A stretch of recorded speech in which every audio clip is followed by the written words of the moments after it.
அஸ்ஸலாமு அலைக்கும் வரஹ்மத்துல்லாஹி வபரகாத்துஹு. தினமும் ஒரு ஹதீஸ்.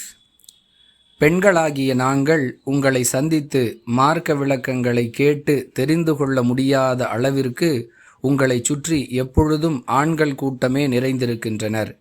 எனவே எங்களுக்காக தனியாக ஒரு நாளை ஒதுக்கி நாங்கள் உங்களிடம் மார்க்க விஷயங்களை கேட்டு தெரிந்து கொள்வதற்கான ஏற்பாட்டை செய்து கொடுங்கள் என்று ரசூலுல்லாஹி ஸல்லல்லாஹு அலைஹி வஸல்லம் அவர்களிடம் பெண்கள் கேட்டுக்கொண்டனர்.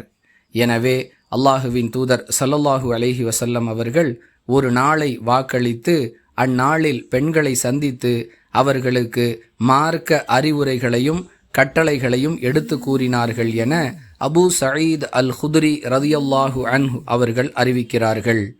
நூல் புகாரி, ஹதீஸ் எண் 101.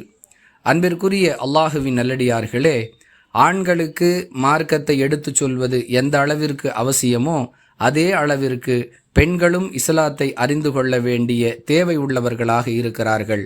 பரவலாக பெண்கள் பள்ளிவாசலுக்கு வரக்கூடாது, பெண்கள் பயான் செய்யக்கூடாது, பெண்கள் கேள்வி கேட்கக்கூடாது என்ற தவறான எண்ணம் இஸ்லாமிய மக்களிடம், குறிப்பாக இஸ்லாமிய மார்க்க அறிஞர்களிடம் அதிகமாக இருப்பதை பார்க்கிறோம்.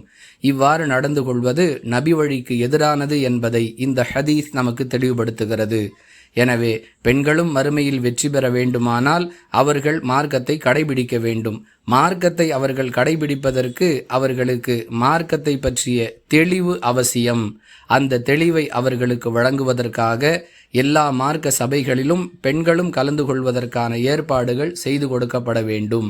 வாய்ப்பிருந்தால் பெண்களுக்கென தனியாக மார்க்க சபைகள் நடத்தப்பட்டு அவர்கள் கேட்கின்ற கேள்விகளுக்கு பதிலளித்து அவர்களுடைய சந்தேகங்களுக்கு தெளிவை ஏற்படுத்தி கொடுத்து அவர்களும் இஸ்லாத்தை அதன் தூய வடிவில் புரிந்து செயல்படுத்தி மறுமையில் வெற்றி பெறுவதற்கான அனைத்து வழிகாட்டுதல்களும் முறையாக வழங்கப்பட வேண்டும் என்பதை அல்லாஹுவின் தூதர் ஸல்லல்லாஹு அலைஹி வஸல்லம் அவர்களுடைய இந்த நடவடிக்கையிலிருந்து அறிந்து கொள்ள முடிகிறது.